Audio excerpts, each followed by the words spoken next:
Good morning everybody, well done for your English work yesterday. Mr. Bates and I were really impressed. Today we are going to look at a couple of different sentence types that we can use in our writing to up-level it and make it more engaging for our reader. To start with, we are going to look at our anchor and we are going to think about how we use relative clauses in sentences, which is one of our Year 5 skills that we have practiced many times.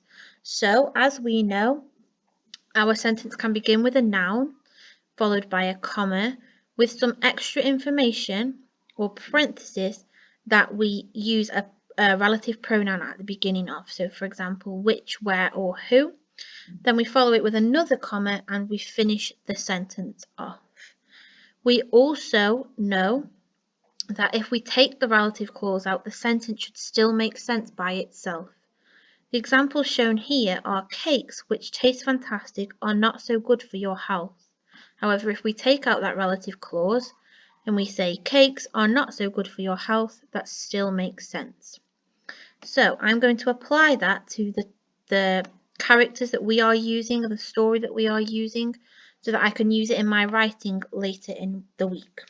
So Toto, so I've got my noun, and now I've got my comma to start my relative clause. Who stops Dorothy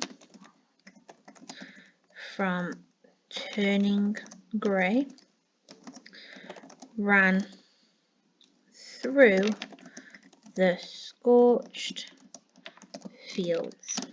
Okay, so I can see I've got my relative clause, and if I take the relative clause out, Toto ran through the scorched fields, that is still a sentence that makes sense on its own. Okay, and I've remembered to use my capital letters for Dorothy and Toto because they are both proper nouns.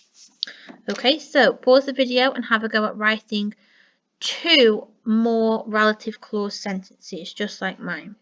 Think about the story, think about who you could write about. Okay, hopefully you've done that. So now we are going to look at a sentence type called emotion word comma sentences. So this is a sentence that begins with an emotion word and it is followed by a comma and then why ever the person is feeling that way. So here are the examples.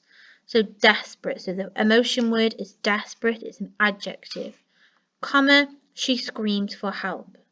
Okay.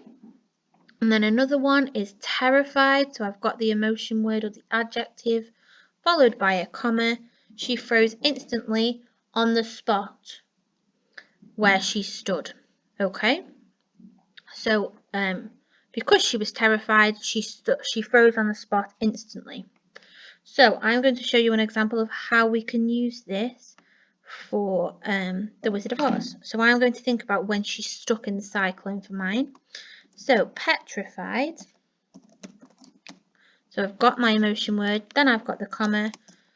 Dorothy ran to the hatch to save Toto. Because remember in the book, there was a trapdoor in the bottom of the house, wasn't there, where the cellar was, and Toto fell through it. Okay, so I want you to have a go at writing 3 more examples of these kinds of sentences. So 3 of your own emotion word sentences.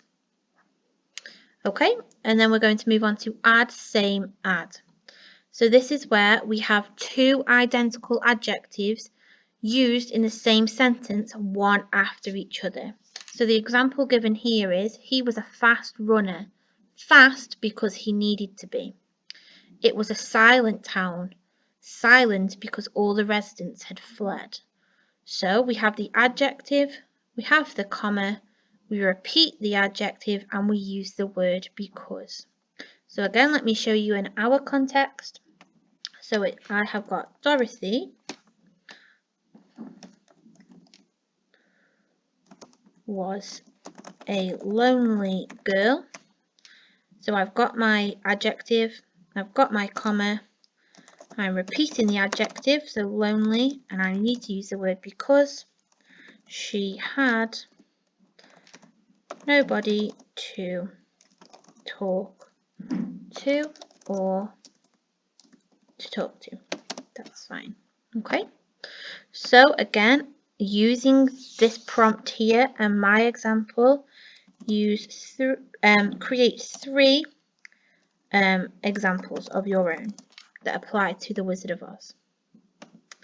Okay, and then finally we have got the inside-outside sentences, and these ones help us use our brackets for parentheses. Okay, so the inside-outside sentences are made up of 2 related sentences. The first sentence tells the reader about what the character is doing on the outside, or what they look like on the outside. And then the second sentence, which is in the bracket, shows how the character is feeling on the inside. So, for example, they might have a smile and might be quite happy on the outside, but on the inside, actually, they're really upset and don't want to be with anybody. So it's the complete opposite. So the example they've got here is, he smiled and shook the man's hand warmly. Inside, however, he was more angry than he'd ever been. So on the inside, he's angry, but he's not showing that to the people that he's with. So let's write one about Dorothy. So she, referring to Dorothy, laughed and played happily with her dog. Full stop, brackets. Inside, however, she longed for more. Okay, so remember we talked about what longed for more meant yesterday. She wished she had more than just being on the farm. So I want you to do 3 more examples of your own. Use the prompt to help you and use the same structure. So keep the inside, however, comma, and then put your extra sentence on the end. That will help you to write these sentences too. Think about the 4 parts of the sentences, the 4 parts of the retell as well. So that will help you to write sentences for different parts of the story. Okay. If you do need any help with anything, please let Mr. Bates and I know, and we will get back to you as soon as we can. But remember to use the prompts.